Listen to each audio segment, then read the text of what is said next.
पुरानी वीरान हवेली की खिड़की में ज़ारीन खड़ी थी। चांद की रोशनी इसके जर्द चेहरे पर पड़ रही थी। वो अपनी उंगलियों को देख रही थी, जो अब आम इंसानों जैसी नहीं रही थीं। लंबी, सियाह और नौकीली हो चुकी थीं, मगर वो हमेशा से ऐसी न थी। इसकी कहानी एक लड़की की नहीं, एक दर्दनाक मोहब्बत, एक बेरहम कत्ल और एक भयानक इंतकाम की कहानी थी। मोहब्बत जो गुनाह बन गई। ज़ारीन, नवाब जहांगीर की इकलौती बेटी, इस महल में कैद थी जिसे सब ऐश व आराम का नमूना कहते थे।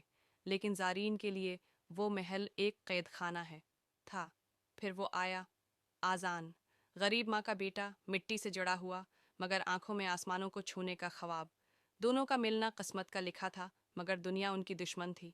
हर शाम वो पुराने बरगद के दरख्त के नीचे मिलते, जहाँ मोहब्बत की सरगोशियाँ की जाते। हर लम्हा चौरी शिदा था, मगर कीमती था। मगर मोहब्बत हमेशा आजमाइश मांगती है। नवाब जहांगीर को जब पता चला तो इसका कहर आसमान से भी भारी था। आज़ान को पकड़कर दरिया किनारे लाया गया। ज़ारीन ने बाप के कदमों में गिर कर फरियाद की, मगर नवाब के हाथ में पकड़ी तलवार पहले ही बुलंद हो चुकी थी। दरिया के पानियों में खून की लहर दौड़ गई। ज़ारीन का दिल जैसे एक झटके में टूट गया। उसके अंदर कुछ मर गया। मगर कहानी यहाँ ख़त्म न हुई। ज़ारीन का कत्ल, ज़ारीन को महल के अंदर कैद कर दिया गया। वो खाना छोड़ चुकी थी, नींद उसकी आंखों से कोसों दूर थी।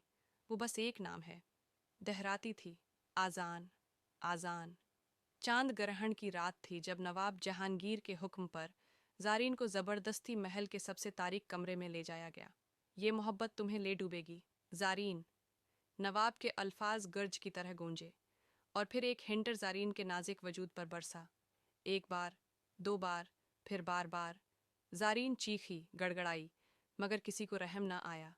इसके जिस्म से खून बहता रहा, आंखों में अंधेरा छाता गया। जब आखिरी सांस ली तो उसके लबों पर एक ही लफ्ज़ था, इंतकाम। ज़ारीन मर चुकी थी, मगर कहानी अभी बाकी थी। चांद ग्रहण का अजाब ज़ारीन को महल के पछले जंगल में दफन कर दिया गया।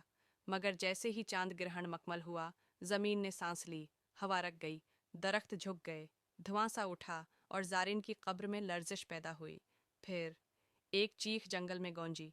ज़ारीन दोबारा जी उठी थी, मगर वो ज़ारीन ना थी। उसकी आंखें अब काले गढ़ों जैसी थीं, उसके नाखिन नोकीले हो चुके थे, उसके बाल फजा में तैर रहे थे, और उसके होंठों पर एक भयानक मुस्कुराहट थी। ज़ारीन अब एक डायन बन चुकी थी। इंतकाम की रात गांव में खौफ की एक सर्द लहर दौड़ चुकी थी। जानवर मरने लगे, दरिया का पानी खून जैसा सर्ख हो गया, और नवाब जहांगीर के महल में अजीब व गरीब आवाज़ें सुनाई देने लगीं। फिर एक रात महल के दरवाजे खुद ब खुद खुल गए। नवाब जहांगीर ने खौफ से पलट कर देखा। ज़ारीन दरवाजे पर खड़ी थी। नहायत खामोशी से वो महल में दाखिल हुई। उसके कदम ज़मीन को नहीं छू रहे थे। उसके पीछे धंध की एक लहर थी। बेटी, नवाब की आवाज़ कांप गई। ज़ारीन मुस्कुराई, मगर वो बेटी की मुस्कुराहट न थी, वो शिकारी की मुस्कुराहट थी। तुमने मुझे मार दिया, अब मैं तुम्हें जीने नहीं दूंगी। नवाब पीछे हटने लगा, मगर दीवार से जा टकराया। ज़ारीन ने हाथ उठाया और अंधेरा कमरे में फैलने लगा। नवाब की चीखें महल में गूंजती रहीं, मगर कोई सुनने वाला न था। सुबह जब सूरज निकला तो नवाब का महल राख का ढेर बन चुका था, और जंगल के किनारे एक सफ़ेद लिबास में लपटी लड़की